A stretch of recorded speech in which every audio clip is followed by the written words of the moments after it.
દીપડો માણાને આવી રીતે હુમલો કરે એની પ્રોસેસ શું છે આપણી સરકારી શું પ્રક્રિયા હોય, વળતર શું હોય, વન ગુનો દાખલ થાય એમાં વનની પ્રક્રિયા હોય, દીપડા ઉપર શું એક્શન લે, શું પ્રક્રિયા હોય આપણી? માનો કે અત્યારે આપણે પિંજરા રાખી દીધા બરોબર, પિંજરાની માણસ ઉપર દીપડાએ હુમલો કર્યો એની પ્રોસેસ શું? પિંજરા એ અલગ છે, ભૂલી જાવ. મને કોઈ કે માર્યો તો મારું હવે અધિકાર શું?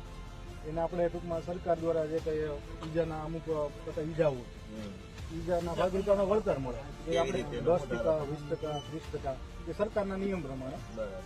એટલે જેટલું વાગ્યું એના આધાર ઉપર ટકા. હા, એની ટકાવારી આપણે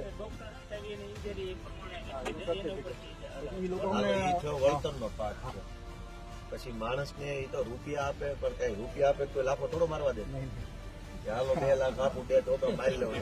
ભલે એ વળતર થી ઘા નથી, એની પ્રક્રિયા હું તમારો દીપડો તમારો સિંહ આવી ગમે કરીને વયો જાય તો અમારે ફરિયાદ કોની ઉપર કરવાની? વન વિભાગના એ તો મને ખબર છે. શક્કરબાગમાં મૂક્યા હોય તો બધા સજા મને ખબર છે.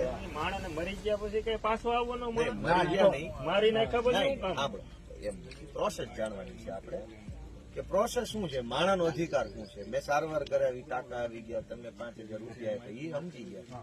દીપડો આવીને ગમે બટ્ટા ભરી જાય તો તમારા વિરુદ્ધમાં શું કરી શકાય એમ છે, એ કાયદો શું છે?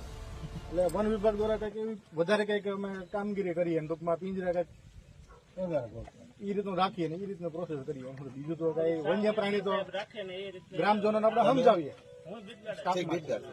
ગ્રામજનો આપણે જાગૃત કરીએ કે ભાઈ ટૂંકમાં રાતે અવારનવાર આ બધું વાડીમાં બનાવ બનતા હોય તો બહારના પરપ્રાંતીય લોકો હોય એની ઉપર વધારે પડતું આ લોકો શું કે વન્ય પ્રાણી એટેક કરતા હોય. લોકલ માણસો ઉપર ક્યારે આ બનાવ 90% બનતો એનું શું કારણ? બીજા આ લોકો એમપી યુપી ગોધરાના જે મજૂરો છે ને એ લોકોને મોસ્ટ ઓફ છે આ નોનવેજ લોકો વધારે ખાતા હોય, એટલે લોકો ખાઈને ટૂંકમાં ત્યાં ફેંકી દેતા હોય.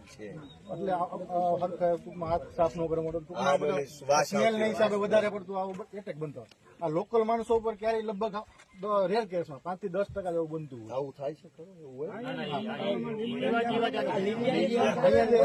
બનાવ બન્યો છે, મુરગી છે, બકરા છે, કૂતરા છે, બરોબર, આના હિસાબે દીપડો આવી જતો નોનવેજ ખાતા હોય ને આ મોસ્ટ ઓફ એવા બનાવ બનતો. તો હવે તમે એવું કરો, આ 5 પિંજરા મૂક્યા છે એમાં કઈક ગોઠવો તો જલ્દી આવે ને. પાંચે પૂરા પાંચમાં પિંજરામાં માખ્યું નહીં આવે. નહીં બકરા રાખી દીધા છે, પિંજરા વ્યવસ્થિત રેખવા હોય ભલે નકર આ એમ ને પડ્યા આપણો આજ તો આજ હવે રાખ્યા છે એ મહત્વનું છે ને. દીપડો અટાણે ક્યાં છે? મતલબ આ બેઠો આ ભવનભાઈ કાસડિયાના હાલમાં બસ તો પિંજરા અહીં રાખ્યા.